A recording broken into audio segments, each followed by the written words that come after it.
하나님 말씀 받겠습니다. 오늘 우리에게 주신 하나님 말씀은 신약 누가복음 17장 1절부터 10절까지 말씀입니다. 신약 124면 누가복음 17장 1절부터 10절까지 말씀입니다. 저랑 한 절씩 교독하시겠습니다.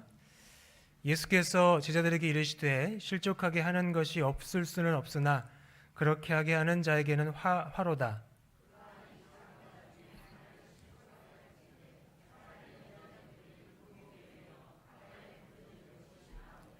너희는 스스로 조심하라. 만일 내 형제가 죄를 범하거든 경고하고 회개하거든 용서하라.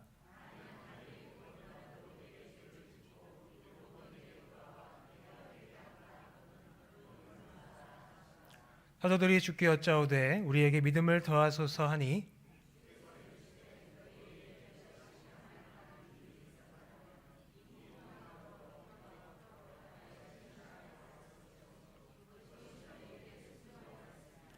너희 중 누구에게 밭을 갈거나 양을 치거나 하는 종이 있어 밭에서 돌아오면 그대로 곧 와 앉아서 먹으라 말할 자가 있느냐?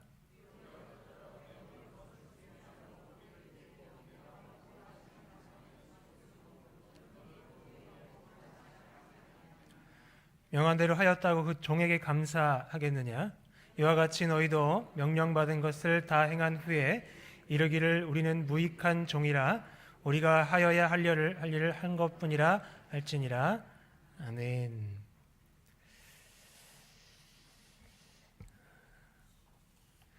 혹시 멀티태스킹이라는 말을 아십니까? 잘 모르시는 분들이 계실 텐데 원래는 전산 용어입니다. 요즘에는 이제 일반적으로 한 사람이 동시에 여러 가지 일을 하는 것을 멀티태스킹이라고 해요. 그래서 이것이 가능한 사람을 멀티태스커, 다른 말로 다중능력자라고 합니다. 이 멀티태스킹에 관한 이야기가 얼마 전에 TV 프로그램에 나왔어요. 알쓸 신잡이라고 TVN에서 하는 프로그램인데 아주 재미가 있습니다. 출연진 중에 이제 유시민 작가가 있는데 그분이 돼지고기를 이제 굽다가 잠깐 멈추자고 불판을 갈고 고기를 굽겠다라고 했더니 이제 소설가 김영하 씨가 이 유시민 작가를 보고 고기도 잘 구우시고 잘 드시면서 대화도 꾸준히 하신다 이렇게 얘기를 했어요. 그러니까 이제 옆에 있던 이제 음식 칼럼니스트 황교익 씨가 웃으면서 나는 한 번에 하나밖에 안 된다. 두 개 하면 뭐 엉킨다 이렇게 막 웃었어요. 이제 그러다가 맞은편에 앉은 카이스트 교수 정재승 씨한테 이렇게 질문을 했습니다. 유시민 작가님 같은 뇌구조를 뭐라고 해요? 하니까 이제 멀티태스킹 얘기를 하는 거죠. 이분의 대답이 우리가 두 가지를 하면 효율이 한 70% 정도로 떨어진다고 합니다. 그런데 전 세계에서 2에서 5% 정도 되는 사람들은 여러 가지를 동시에 하면서도 95%의 수준을 유지를 한대요. 이런 사람들을 슈퍼태스커라고 한다고 합니다. 그 사람들이 어떻게 이렇게 멀티태스킹을 잘하느냐? 이것이 요즘 과학계의 주요한 화두라는 거죠. 저는 이 이야기를 들으면서 이런 생각을 한번 해봤습니다. 엉뚱한 생각일 수도 있는데요. 제 아무리 슈퍼태스커라고 해도 멀티태스킹을 할 수 없는 영역이 있지 않을까 이런 생각을 해봤습니다. 아무리 여러 가지를 한꺼번에 잘하는 사람도 못하는 부분이 있지 않을까 생각을 해봤습니다. 어떻게 생각하십니까? 그런 게 있지 않겠습니까? 저는 그것이 마음의 영역이라고 생각을 합니다. 고민 중에 있는 사람들은 이런 말을 합니다. 내 마음을 나도 잘 모르겠다. 이렇게 얘기를 합니다. 고민 중에 있으면. 마음의 갈피를 못 잡겠다는 거예요. 그러니까 일이나 사물의 종류를 참 구별하기 어렵다라는 고민입니다. 하지만 제가 말하고 싶은 마음의 영역은 일이나 사물에 관한 것이 아니라 주인에 관한 겁니다. 주인에 관한 것. 주인은 대상이나 물건을 소유한 사람을 의미해요. 그런데 우리가 주인일 수도 있지만 우리의 주인이 있을 수도 있어요. 그렇죠? 근데 우리의 주인이 누굽니까? 우리가 받들어 섬기는 대상이 우리의 주인이에요. 크게 두 가지죠. 하나님 또는 재물입니다. 그런데 우리가 이 두 주인을 섬길 수가 있습니까? 없죠. 왜 그러냐면 집 하인이 두 주인을 섬길 수 없는 이치와 같습니다. 누가복음 16장 13절에서 예수님이 하인이 한쪽을 미워하고 다른 쪽을 사랑하거나 한쪽을 떠받들고 다른 쪽을 업신여길 것이다, 이렇게 말씀을 하셨어요. 마찬가지로 우리도 두 주인을 섬길 수가 없어요. 하나님과 재물을 겸하여 섬길 수가 없습니다. 우리뿐만 아니라 이 세상 그 어느 누구도 두 주인을 섬길 수가 없어요. 아무리 슈퍼태스커라고 해도 이건 불가능한 일입니다. 그런데 돈을 좋아하는 바리새인들은 이것이 가능하다고 생각했어요. 그래서 예수님을 비웃었습니다. 자신들만큼은 하나님과 재물을 겸하여 섬길 수 있다고 생각했어요. 하지만 그들의 생각과 달리 그들의 생활을 보니까 그들은 돈의 노예였습니다. 무슨 말입니까? 돈의 노예는 돈에 충성해요. 따라서 다른 쪽에는 불충합니다. 하나님께는 불의해요. 어떻게 불의합니까? 하나님의 말씀인 율법을 무시해요. 그 예가 이제 부자와 나사로의 비유에 나오죠. 잘 아시는 것처럼 이 부자에게 주인은 돈이었어요. 돈이 전부였습니다. 돈을 너무 사랑했어요. 돈 때문에 아주 행복했습니다. 그러나 주변 사람들은 어땠습니까? 아주 불행했어요. 자기 혼자만 행복했어요. 어떤 상황이냐면 날마다 호화롭게 즐기며 살았어요. 이 사람도 영화를 좋아한 거죠. 부귀 영화. 호화롭게 즐기며 살았어요. 그런데 안식일도 지키지 않았고 종들에게 단 하루의 휴일도 허락하지 않았습니다. 그러니까 십계명을 아주 공공연히, 아주 뻔뻔하게 어기면서 살았던 사람이에요. 이렇게 율법도 무시하고 사람도 무시했습니다. 자기 과시에만 몰두했어요. 그러니까 종들이 아주 힘들어 죽을 지경이죠. 죽고 싶은 심정이었을 겁니다. 살아도 사는 게 아니었을 겁니다. 이게 첫 번째 부자가 저지른 불의고요. 또 다른 불의는 죽어가는 사람을 무시한 겁니다. 나중에 밝혀진 것처럼 이 부자는 이 거지 나사로의 이름을 알고 있었어요. 그러니까 그의 존재와 고통도 다 알고 있었어요. 몰랐던 게 아니라 무시한 것이고 못 본 게 아니라 외면한 겁니다. 이런 모르쇠의 결과는 지옥의 불꽃 가운데서 괴로움을 받는 것이죠. 그러니까 이 이야기는 부자 바리새인들의 이야기였던 겁니다.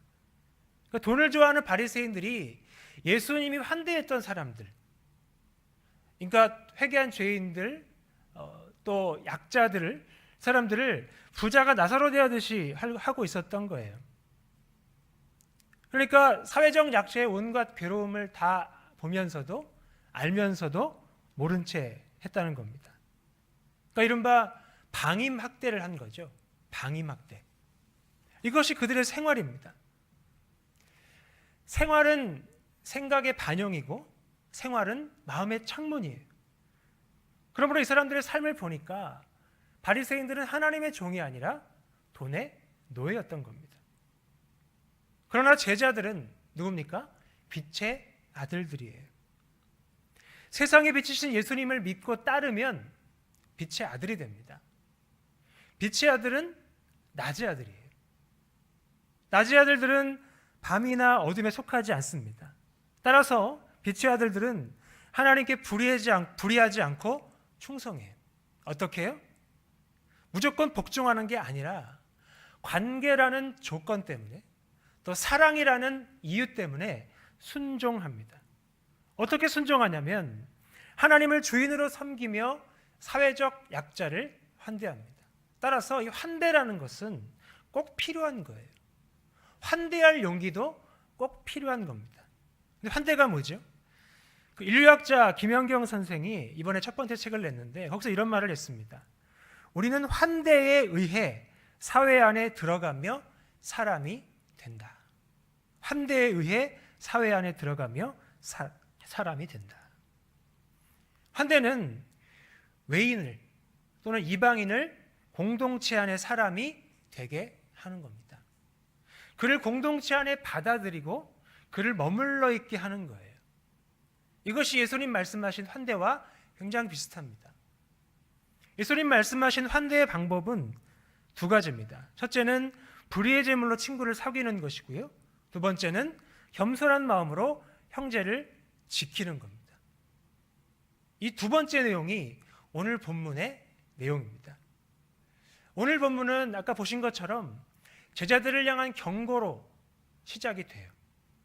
그러니까 제자들만큼은 그 소기의 경읽기가 아니니까 제자들에게 아주 강하게 경고를 하십니다. 어떤 경고냐면 실족하게 하는 자에게는 화가 있다라는 경고입니다. 1절 말씀 보시면 예수께서 제자들에게 이르시되 실족하게 하는 것이 없을 수는 없으나 그렇게 하는 자에게는 화로다. 말이 좀 어려워요. 실족하게 하는 것, 그렇게 하는 자에게는 말이 좀 어렵습니다. 설명을 드리면 실족하게 하는 것이란 걸려 넘어지게 하는 거예요. 이건 다 아시죠? 근데 문맥상으로 보면 죄 짓게 유혹하는 겁니다. 죄 짓게 유혹하는 것. 예수님 말씀을 보면 이 죄 짓게 하는 일은 없을 수가 없어요. 반드시 그런 일이 생깁니다. 그러나 죄 짓게 하는 사람에게는 화가 있습니다. 무슨 말입니까? 범죄 유발자는 그 책임을 면할 수 없다는 거예요. 범죄 유발자는 그 책임을 면할 수가 없습니다. 어떤 책임이냐면 이렇게 표현을 해봤습니다. 자결하는 편이 더 나은 책임. 자결하는 편이 더 나은 책임. 좀 무섭죠? 왜냐? 죽음보다 더 깊은 상처를 입혔기 때문이에요. 2절 말씀 보면 그가 이 작은 자 중에 하나를 실족하게 할진대 차라리 연자맷돌이 그 목에 매어 바다에 던져지는 것이 나으리라. 자결하는 편이 더 낫대. 이 범죄 유발자의 책임은, 죄악은 이 작은 자 중에 하나를 죄짓게 유혹한 겁니다. 근데 이 작은 자가 누구죠? 누가복음 15장 24절에 보면 예수님이 그 돌아온 아들을 환영하는 그 아버지 입을 빌어서 이렇게 말씀하세요. 죽었다가 다시 살아났으며 내가 잃었다가 다시 잃었노라. 누굽니까? 바로 회개한 죄인들이에요. 사회적 약자들입니다. 이들이 죄짓게 유혹했다는 것은 이 사람들을 2번 죽이는 일이에요. 왜냐하면 또다시 죽음과 상실을 경험시키는 일이기 때문입니다. 이미 한번 죽었었어요. 이미 한번 상실을 경험했어요. 다시 유혹해서 또다시 죽음과 상실을 경험시키는 일이니까 2번 죽이는 일입니다. 죽음보다 깊은 상처를 입힌 거예요. 예수님은 그렇게 하는 자에게 차라리 자결하는 편이 낫겠다라고 말씀을 하신 거예요. 차라리 연자맷돌을 자기 목에 매달아 바다에 던져져 죽는 편이 오히려 낫다고 말씀합니다. 그림 잠깐 띄워주시겠습니까? 이게 이스라엘의 연자맷돌입니다. 좀 가까이 잡았는데 다음 보시면 이게 이제 그 가버나움 회당 바로 옆에 있는 연자맷돌이라 그래요. 아까 보셨던 것처럼 이 연자맷돌 중간에 구멍이 있어요. 꽤 큽니다. 예수님이 하신 말씀은 여기에 목을 넣어서 매달고 빠지라는 거예요. 그렇게 죽으라는 거예요. 죽는 게 낫다라고 말씀하시는 거예요. 그만큼 범죄 유발자의 책임이 크기 때문입니다. 형벌이 크기 때문입니다. 그림 내려주시고요. 얼마나 큰 형벌이냐면 이 비유에 나오는 부자가 겪었던 것처럼 지옥의 불꽃 가운데서 괴로움을 받는 거예요. 지옥의 불꽃 가운데서 괴로움을 받는 것. 왜 이런 형벌을 받았습니까? 자기 과시에만 몰두했어요. 율법을 무시하고 사람을 학대했습니다. 어떻게 학대했습니까? 나사로에게는 방임학대를 자행했고요. 또 하인들에게는 노동학대, 노동력 착취를 자행했습니다. 특히 하인들의 경우 십계명을 매주 공공연히 어기는 일에 공범이 되게 했어요. 같이 어기게 만들어 버렸어요. 말하자면 이들이 죄를 짓도록 환경을 조성하고 유혹을 한 거예요. 따라서 실족하게 하는 것이란, 죄짓게 유혹하는 범죄란 구체적으로 율법을 어기는 상황을 만드는 겁니다. 하나님의 뜻에서 어긋나게 만들어 버리는 것, 그것이 바로 유혹입니다. 예를 들면 이렇게 말하는 거예요. 한번 들어보세요. 아마 많이 들어보셨을 거예요, 이런 말들을. 그 정도는 괜찮아. 남들도 다 해. 남들은 다 챙기는데 너 혼자 빠지면 바보 소리 들어. 바보 되고 싶어?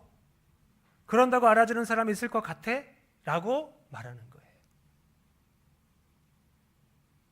이게 죄짓게 유혹하는 겁니다. 이것은 학대보다 강력한 회유와 압박이죠. 작은 자가 듣기에는, 힘없는 자가 듣기에는 이런 말들은 회유보다는 압박으로 들립니다. 그렇게 안 하면 안 될 것 같아요. 거기에 같이 참여하는 거예요. 한번 발 담그면 빠져나올 수가 없죠. 이런 유혹은 작은 자에게 감당하지 못할 시험입니다. 작은 자는 이런 유혹을 감당할 능력이 없어요. 왜냐? 세상의 염려와 재물의 유혹에 말씀이 막혀 결실하지 못하는 자이기 때문입니다. 아주 밭이 약해요. 아직 그런 시련을 견딜 만한 사람이 아닙니다. 그래서 예수님이 제자들에게 오늘 보면 3절에서 너희는 스스로 조심하라고 말합니다. 자신에게 주의하라는 거예요. 너가 그럴 수 있다라고 말씀하시는 겁니다. 죄짓게 하는 일이 얼마든지 있을 수 있고 또한 죄짓게 하는 사람이 누구든지 될 수 있는 거예요. 누구나 할 수 있는 거예요. 우리도 얼마든지 그렇게 하는 사람이 될 수 있습니다. 앞에서 드렸던 말씀, 남들도 다 해. 이런 말을 하면서 작은 자를 실족시키는 거죠. 그러므로 자신에게 주의하세요. 다른 사람 얘기할 것 없이 자신에게 주의하시기 바랍니다. 사실 그런 말들이 나도 모르게 내 무의식 속에서 튀어나와요. 사람들은 사실 그 말에 별 반응은 안 합니다. 듣고 흘리기도 하고 마음에 담아두기도 하고 상처를 받기도 합니다. 근데 분명히 나는 그런 말을 해요. 자신에게 주의하시기 바랍니다. 선줄로 생각하는 자는 넘어질까 조심하시길 바라요. 사실 아무것도 아닌 사람이 무엇이나 된 것처럼 생각을 합니다. 그 사람은 자기 자신을 속이고 있는 거예요. 자기 자신에게 사기꾼이 되고 있는 겁니다. 우리도 이럴 수 있기 때문에 겸손한 마음으로, 아주 겸손한 마음으로 형제를 지켜야 합니다. 어떻게 지켜야 됩니까? 전쟁이 필요해요. 전쟁. 어떤 전쟁이냐? 형제와의 전쟁이 아니고 범죄와의 전쟁입니다. 우리 막 형제하고 자매하고 이웃하고 막 치고받고 싸우잖아요. 물론 치고받지는 않지만 말로 막 싸우고 막 소문내고 막 그러잖아요. 그러면 안 됩니다. 범죄와의 전쟁이 필요해요. 우리의 씨름은 혈과 육을 상대하는 것이 아니라 통치자들과 권세들과 이 어둠의 세상 주관자들과 하늘에 있는 악한 영들을 상대함이기 때문입니다. 또한 용서의 전쟁이 필요해요. 용서의 전쟁. 물론 용서하는 사람의 마음속은 치열한 전쟁터 같습니다. 썩어 문드러져요. 그 마음을 아무도 헤아리지 못합니다. 하지만 잠언 19장 11절 말씀처럼 허물을 용서하는 것이 자기의 영광이에요. 용서하는 사람이 승리자입니다. 노하기를 더디하는 것이 지혜로운 거예요. 예수님 말씀이 이런 뜻입니다. 3절 4절 말씀 보면 너희는 스스로 조심하라. 만일 내 형제가 죄를 범하거든 경고하고 회개하거든 용서하라. 만일 하루에 7번이라도 내게 죄를 짓고 7번 내게 돌아와 내게 회개하노라 하거든 너는 용서하라 하시더라. 아멘. 주님 말씀 보니까 이 범죄와의 전쟁은 두 가지 상황이 있어요. 두 가지 경우가 있습니다. 첫 번째는 형제가 죄를 범한 상황이에요. 그러니까 누구를 이제 특정하지 않은 걸 보니까 불특정 다수에게 죄를 범한 것 같아요. 하지만 누군가에게 죄악의 유혹을 받은 것 같기도 합니다. 그러나 그 유혹을 받아들인 것도 잘못이죠. 어쨌든 이 형제의 불의가 공동체 내에 아주 큰 파장을 일으켰기 때문에 이 파장을 잠재우는 일이 필요합니다. 어떻게 하냐면 행동 요령이 있어요. 먼저 형제에게 경고해야 합니다. 형제에게 경고해야 돼요. 공격이 아니라 경고입니다. 우리는 경고하는데 마치 공격하는 것처럼 말을 할 때가 있어요. 그 사람 마음 상합니다. 기분 나빠요. 기분 나빠서 더 엇나갈 수도 있습니다. 공격이 아니라 경고고 혐오가 아니라 경고입니다. 성경이 말씀하는 경고는 꾸짖는 거예요. 잘못에 대해서 엄격하게 나무라는 것입니다. 하지만 겸손하게 경고해야 돼요. 겸손하게. 우리도 얼마든지 그렇게 할 수 있기 때문입니다. 따라서 저는 체계화된 경고 단계가 우리에게 필요하다 생각을 합니다. 그런 단계들을 여러분들이 차근차근 밟아 나가시면 좋겠어요. 어떤 거냐면 1단계는 정상이에요. 아무 이상이 없어요. 문제가 없어요. 그냥 내버려둬도 됩니다. 2단계는 관심입니다. 뭔가 약간 이상한 낌새가 보여요. 그럼 관심을 갖기 시작해야 돼요. 3단계는 주의입니다. 그 사람을 더 관심 있게 보고 주시하는 겁니다. 4단계가 경계, 5단계가 심각이에요. 심각은 이제 폭발하는 거죠. 여기서 4단계에 해당하는 경계가 꾸짖음이에요. 그러니까 이 관심과 주의 단계를 순서대로 밟으면서 그런 노력을 기울이는 가운데 경계를 해야 효과가 나타나는 겁니다. 갑작스러운 꾸짖음은 도리어 문제 해결에 장애가 돼요. 조급하면 반드시 역효과가 납니다. 어쨌든 결국 형제에게 경고를 해서 회개하면 어떻게 됩니까? 용서해야 됩니다. 경고했는데 회개 안 한다. 용서 안 해도 됩니다. 근데 회개하면 용서해야 됩니다. 근데 회개가 뭐죠? 마음을 돌이키는 게 회개예요. 마음의 돌이킴에서 회복이 시작됩니다. 형제뿐만 아니라 그 형제가 속한 공동체가 다시 정상 궤도로 돌입하게 돼요. 이게 회개의 능력입니다. 하지만 회개는 존 웨슬리가 말했던 것처럼 지갑의 회개까지 일어나야 돼요. 지갑의 회개까지. 돈에 손을 댔으면 돈을 뱉어내야 됩니다. 다 손해를 배상해야 됩니다. 이게 진짜 회개예요. 세례 요한은 누가복음 3장에서 이것을 회개에 합당한 열매라고 말했습니다. 회개 열매가 있을 때 형제를 용서해야 돼요. 회개 안 했는데 용서했다. 그것은 무의미한 회개가 되는 겁니다. 오히려 그 형제를 이제 버리는 것과 마찬가지가 되는 거예요. 두 번째 범죄와의 전쟁은 형제가 나에게 죄를 저지를 경우입니다. 나에게 죄를 저지르는 경우. 그러니까 특정한 죄죠.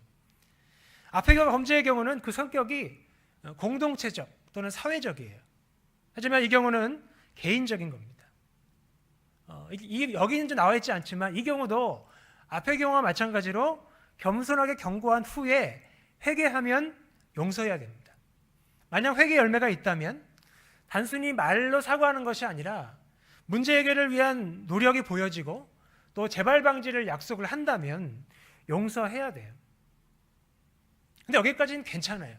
문제는 뭐냐면 주님이 회개와 용서의 악순환이 반복되더라도 계속적으로 용서하라고 말씀하신다는 거예요. 회개와 용서의 악순환이 반복되더라도 용서하라.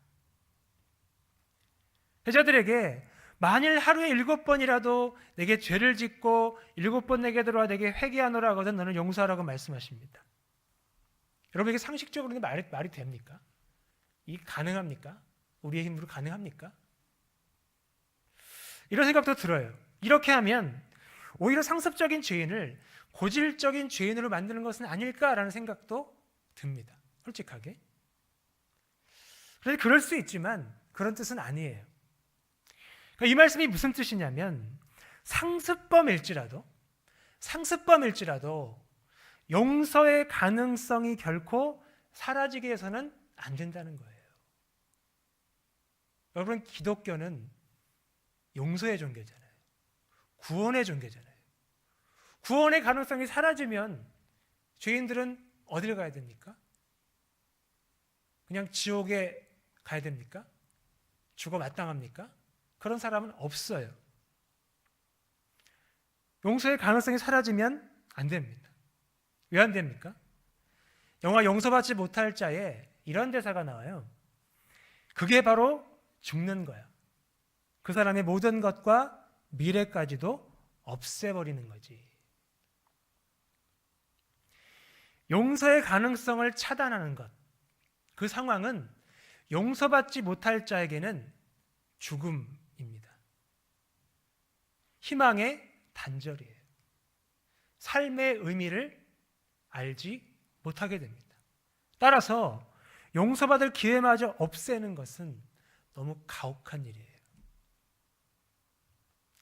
빛의 아들들인 우리는 그를 위해 희망의 등불을 계속 밝히고 있어야 합니다. 누군가의 말처럼 끊임없이 기회를 주고 그 폭을 넓히게 도와줘야 돼요. 왜죠? 그는 이 작은 자 중에 하나이기 때문입니다. 약자이기 때문입니다. 우린 너무 약자에게 가혹해요. 강자들이 수십억을 횡령하고 배임해도 저 사람이 없으면 안 돼. 낙수 효과가 있어. 이런 말로 그의 죄를 변호합니다. 낙수 효과 입증된 바 없습니다. 이건 바른정당 그 지금 대표인 그 이혜원 의원이 경제학 박사잖아요. 그분이 했던 얘기예요. 낙수 효과 없는데 있는 것처럼 막 포장을 합니다. 그 사람들이 관대해요. 근데 약자에게는 너무 가혹합니다. 먹을 게 없어서 1,000원짜리 훔쳤는데 징역 3년이래요. 말이 됩니까?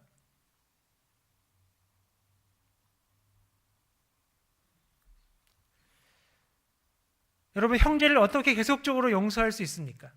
약한 형제를. 겸손한 마음으로 용서해야 돼요. 겸손이 뭐죠? 그냥 자기를 낮추는 겁니까? 어떤 사람은 이런 불평을 합니다.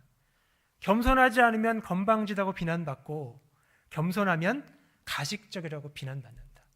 그래서 나는 겸손하지 않겠다. 이렇게 얘기하더라고요. 여러분, 이 사람이 과연 겸손했을까요? 신학자 톰 라이트가 이렇게 얘기합니다. 겸손의 역설이 있는데 다른 미덕과 달리 정말 겸손한 사람들은 대개 자신이 겸손하다는 생각을 조금도 하지 않는데요.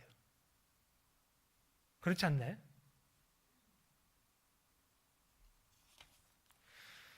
예수님이 구제할 때 오른손이 하는 일을 왼손이 모르게 하라고 하셨어요? 의식하지 말라는 겁니다. 의식하지 않는 수준까지 가라는 겁니다. 겸손하라는 거예요. 겸손은 겸손하다는 그 자체를 의식하지 않는 겁니다. 따라서 비난에 흔들리는 겸손은 참된 겸손이 아니에요. 꾸며낸 겸손입니다.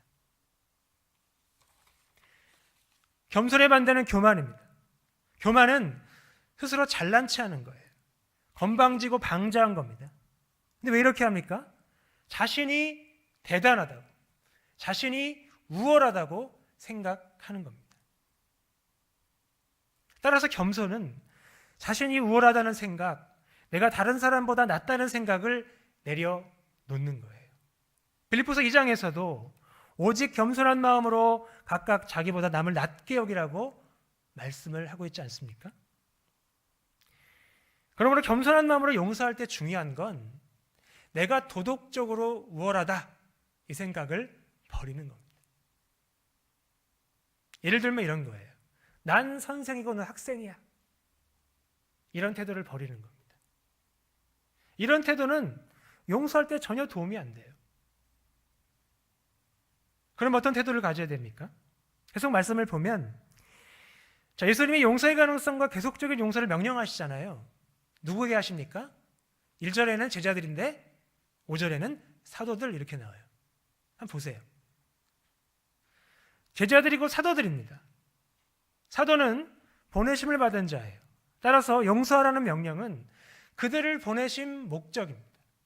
사명이에요. 그런데도 그들이 이구동성으로 요청합니다. 뭐라고 합니까? 주여 우리에게 믿음을 더하소서. 무슨 말이냐면 믿음을 더 보태달라는 거예요. 지금 이 믿음으로는 안 되겠으니 믿음을 더 보태달라는 겁니다. 믿음이 더 많아지면 하겠다는 핑계 같은 요청이에요. 그래서 예수님이 말씀하십니다. 6절에서 주께서 이르시되 너희에게 겨자씨 하나일 만한 믿음이 있었더라면 이 뽕나무더러 뿌리가 뽑혀 바다에 샘기라 하였을 것이요 그것이 너희에게 순종하였으리라. 자, 이들은 사도들입니다. 보냄을 받은 자예요. 따라서 그들에게 중요한 것은 믿음의 많고 적음이 아닙니다. 믿음의 있고 없음이에요. 믿음이 있다면 핑계대지 않고 순종하는 것이 그들의 사명이에요. 그렇다면 용서할 때 어떤 태도를 가지라고 말씀하시는 겁니까? 7절 말씀 보면 너희 중 누구에게 밭을 갈거나 양을 치거나 종이 있어 밭에서 돌아오면 그더러 곧 앉아서 먹으라 말할 자가 있느냐? 도리어 그더러 내 먹을 것을 준비하고 띠를 띠고 내가 먹고 마시는 동안에 수종 들고 너는 그 후에 먹고 마시지 하지 않겠느냐? 명한 대로 하였다고 종에게 감사하겠느냐? 이와 같이 너희도 명령받은 것을 다 행한 후에 이르기를 우리는 무익한 종이라 우리의 하여야 할 일을 한 것뿐이라 할지니라. 아멘. 자, 용서할 때 어떤 태도를 가지라고 말씀하시죠? 종의 태도를 가지라고 말씀합니다. 종의 태도. 지금까지 우리가 종의 태도를 갖지 않으니까 용서를 못했다는 거예요.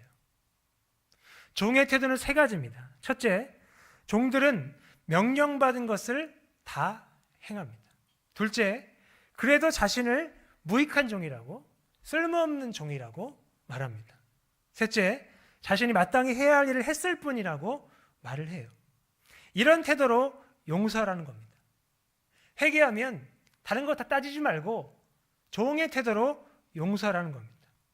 예수님의 접근 방법은 예수님이 이 땅에 오셔서 우리를 구원하신 방식과 똑같은 거예요. 형제 중 누군가의 죄를 용서할 때, 약자 중 누군가를 용서할 때 그들의 주인이 아니라 종이 되는 겁니다. 예수님은 하나님이셨죠? 하나님이시죠? 동등되셨죠? 그러나 자기를 비어 종의 형체를 가져 사람이 되셨어요. 그 종으로 우리를 구원하신 거예요. 우리가 예수님 믿으면 빛의 아들이 돼요. 우리 안에 생명의 빛이 들어오게 됩니다. 그러면 우리는 할 수 있어요. 믿음이 많든 적든 할 수 있습니다. 용서는 오직 사랑으로 서로 종노릇하는 방법 가운데 하나입니다. 말씀을 정리하겠습니다. 하나님은 그리스도를 통해 우리를 부르셨어요. 하나님의 부르심을 받은 우리는 하나님의 종이며 빛의 아들들입니다. 빛의 아들들은 하나님께 불의하지 않고 충성합니다. 무엇 때문에요? 관계와 사랑 때문에 하나님께 순종합니다. 하나님을 주인으로 섬기고 사회적 약자를 환대합니다. 지난주에 말씀드렸던 것처럼 환대하면 환영을 받지만 학대하면 형벌을 받습니다. 그래서 범죄유발자의 책임이 커요. 형벌이 큽니다. 그래서 예수님이 이 작은 자 중에 하나를 죄짓기에 유혹하면 차라리 자결하는 편이 더 낫다고 말씀을 하시는 거예요. 우리 중에 누구라도 이렇게 될 수 있기 때문에 자신에게 주의하라고 말씀하십니다. 여러분 자신에게 주의하시길 바라요. 겸손한 마음으로 형제를 지켜주시기를 바랍니다. 죄를 범한 형제가 회개하면 회개 열매가 있다면 겸손한 마음으로 종의 태도로 용서하시기 바랍니다. 도덕적으로 우월한 태도를 버리셔야 합니다. 상대방을 점수 매기시면 안 돼요. 예전에 이런 노래가 막 유행했잖아요. 어떤 남자 여자를 보면서 10점 만점에 10점. 말도 안 되는 노래죠. 우리가 그런다니까요. 내가 볼 땐 너는 빵점이야. 그러면서 정죄합니다. 그렇게 하지 말라는 거죠. 우리는 보내심을 받은 자이며 무익한 종이라 고백하기 때문에 무익한 종으로서 우리는 자기의 유익을 구하지 않습니다. 오직 주인의 유익을 구합니다. 우리의 주인 누굽니까? 재물이 아니라 하나님이시죠. 그래서 우리는 하나님께 충성합니다. 다른 쪽에는 불충해요. 돈에도 불의하고 권력에도 불의하고 명예에도 불의합니다. 따라서 우리는 불의의 재물에 충성하여 친구를 사귀고요. 사회적 약자를 환대합니다. 사회적 약자를 공동체 안에 받아들이고 형제로 머물러 있게 합니다. 겸손한 마음으로 형제를 지켜줘요. 죄짓게 유혹하지 않습니다. 죄짓는 형제를 계속 용서해서 용서받을 기회를 갖게 해줍니다. 사랑하는 여러분, 이렇게 순종하시기를 바랍니다. 형제를 쓸모가 아닌 존재로 사랑하시기 바랍니다. 형제를 하인이 아닌 주인으로 사랑하시기를 바랍니다. 이렇게 순종해서 하나님께 미움이 아니라 사랑을 받는 저 여러분이 되기를 간절히 축복합니다. 기도하겠습니다.